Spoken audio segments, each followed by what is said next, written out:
शुरू करते हैं अल्लाह के बाबरकत नाम से जो बड़ा मेहरबान और नहायत रहम वाला है। तमाम तारीफ़ें मेरे अल्लाह रब्बुल इज़्ज़त के लिए हैं। हॉरर स्टोरी सुरतों के मुअज़्ज़ज़ नाज़रीन को मेरी तरफ़ से अस्सलाम वालेकुम। उम्मीद करती हूँ आप सब लोग खैरियत से होंगे, जहाँ होंगे खुश होंगे। आज आप लोगों के लिए बहुत डरावनी कहानियाँ लाई हूँ जिन्हें आप लोग बहुत पसंद करेंगे। आज की पहली खौफनाक कहानी आसिफ़ शेयर कर रहे हैं। आसिफ़ कहते हैं, हम लोग कोट मोमन से आगे एक गांव में रहते हैं।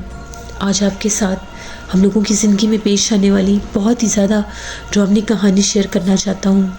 आज से 7 साल पहले की बात है। एक रात हम लोग अपने डेरे पर सोए हुए थे। हम लोगों के अमरूदों के बाग थे। जब हम लोगों का फल पककर तैयार हो जाता था तो वहाँ पर हम लोगों को हिफाजत के लिए डेरे पर रात रुकना पड़ता था, क्योंकि बहुत से चोर वहाँ पर आकर हम लोगों का फल चोरी कर लेते थे या कुछ जानवर भी आकर नुकसान पहुँचाते थे फसलों को भी। उसके साथ ही हम लोगों की फसलें भी थीं। मैं था, मेरे साथ मेरे बड़े भाई भी और हम लोगों के कुछ मुलाजिम भी थे। हम लोग सब डेरे पर ही थे। हम लोगों के पास असला भी होता था। आधी रात का टाइम हुआ तो हम लोगों के डेरे के ऊपर हम लोगों ने कुत्ते छोड़े हुए होते थे कि रात के वक्त अगर कोई चोरी करने के लिए आए तो वो कुत्ते शोर मचाते थे और उनके ऊपर हमला आवर हो जाते थे। आधी रात का टाइम हुआ तो कुत्तों ने बहुत भयानक अंदाज में भौंकना शुरू कर दिया।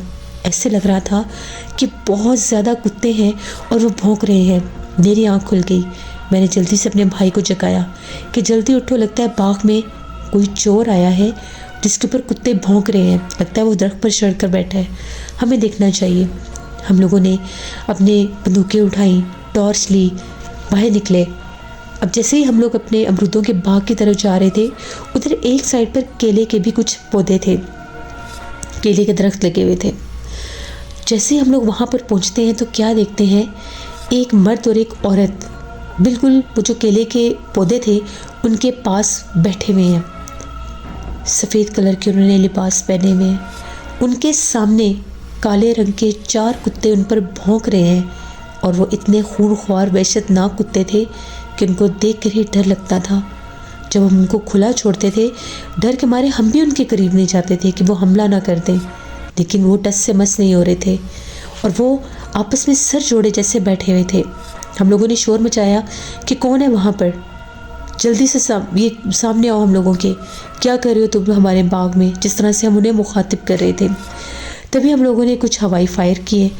जैसे हम लोगों ने फायरिंग स्टार्ट की, एकदम से ना वो उठे ना वो भागे, वो वहीं पर जैसे गायब हो गए।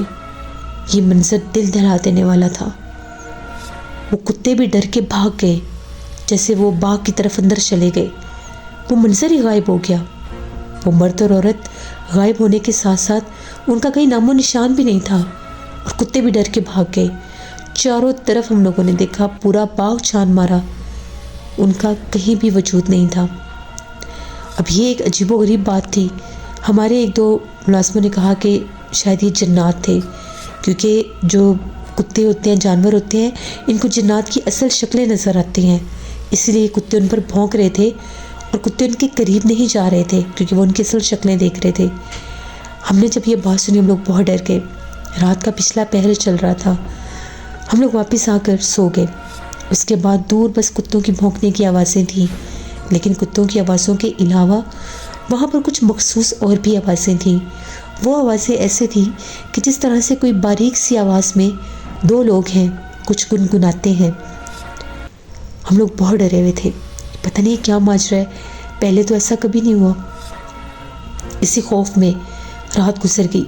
सुबह हुई, हम लोग जाके दिन चढ़ गया था, बाहर निकले, जाकर उस जगह पर देखा तो इतने लंबे लंबे पैरों के निशान मिट्टी के ऊपर थे कि हम लोग सोच भी नहीं सकते कि किसी इंसान का पैर इतना लंबा हो सकता है। एक इंसानी बाजू जितने पैरों के निशान थे, 3 पैरों के निशान, 2 लोगों के 3 पैरों के निशान। अजीब मंजर था। अभी हम लोग वहीं पर अपने बाग को ही देखकर थोड़ी देर वहाँ पर चक्कर लगाकर फिर घर जाया करते थे नाश्ता वगैरह करने के लिए। तो जैसे अभी हम लोग बाग के अंदर थे, क्योंकि आज हम लोगों ने अपने फल उतरवाने थे, बाग के अंदर गए तो एकदम से एक नौकर ने शोर मचा दिया। उसने कहा, साहब इधर है, यहाँ पर सांप है।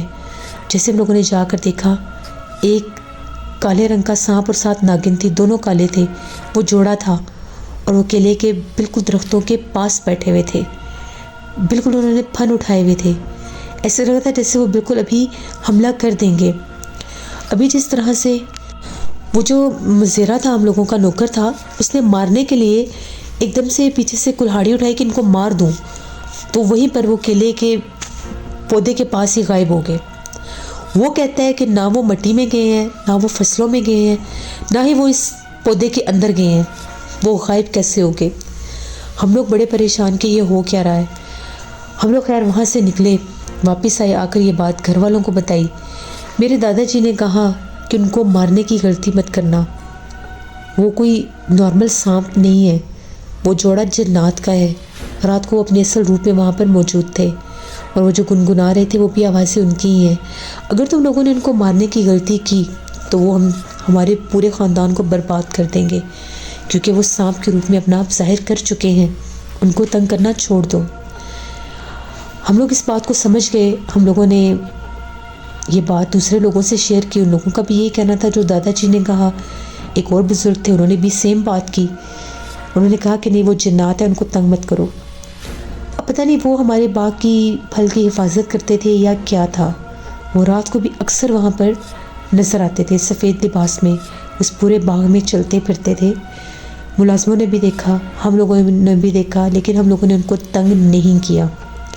उस केले के पौधे के पास हम लोगों ने आना जाना ही छोड़ दिया। दिन के वक्त वो सांप के रूप में बाहर निकलते थे, घूमते फिरते थे, किसी को नहीं डसते थे, किसी के नज़दीक नहीं जाते थे। बस थोड़े से देर वो इकट्ठे बैठे रहते थे, फिर वो गायब हो जाते थे। मखसूस रातों में हम लोगों के डेरे से वही गुनगुनाने की आवाज़ें आती थी। यहाँ तक कि हम लोगों के डेरे के साथ एक और डेरा था, वो रात को अपनी फसलों को पानी लगाने के लिए आए थे। हम लोगों ने ये बात पूरे इलाके में बता दी कि हम लोगों के जो बाग हैं वहाँ पर जिन्नात का बसेरा है और वो जोड़ा है, जिन्न और जिन्नी है। उस तरफ भूल कर भी मत जाना। कोई मर्द औरत आप लोगों को बुलाए, कोई नज़र आए तो उस तरफ बिल्कुल भी मत जाना, अपना नुकसान खुद करवाओगे। और अगर आपको हम लोगों के बाग में केले के पौधों के पास कोई सांप नज़र आए काले रंग के, तो उनको मारने की भी गलती मत करना। ये बात हमने पूरे गांव में सबको बता दी थी।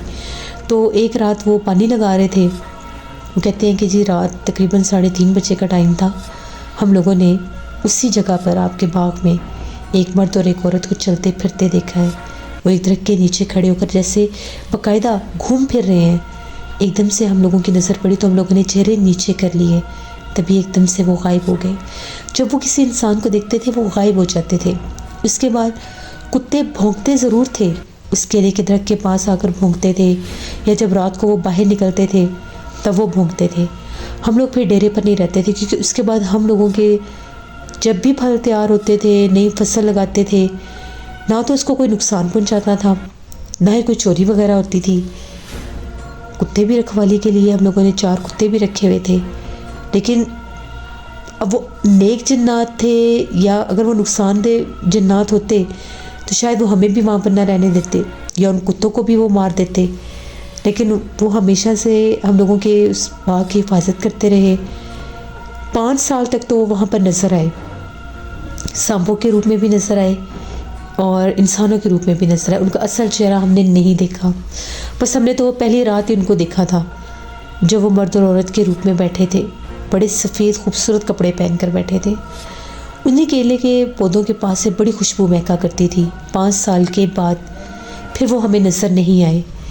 फिर हम लोगों को अपने फलों की हिफाजत करनी पड़ती थी।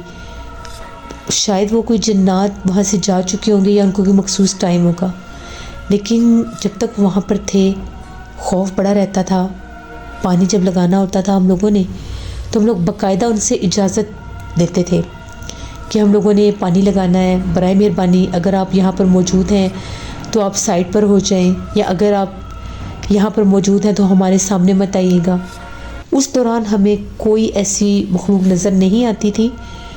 इसके अलावा भी एक एहसास रहता था जैसे कोई हमारे आसपास है, कोई चल फिर रहा है। ये एक इंसानी फितरत है कि जब इंसान को पता लग जाता है कि उसके अलावा वहाँ पर कोई मौजूद है तो एक खौफ तारी रहता है।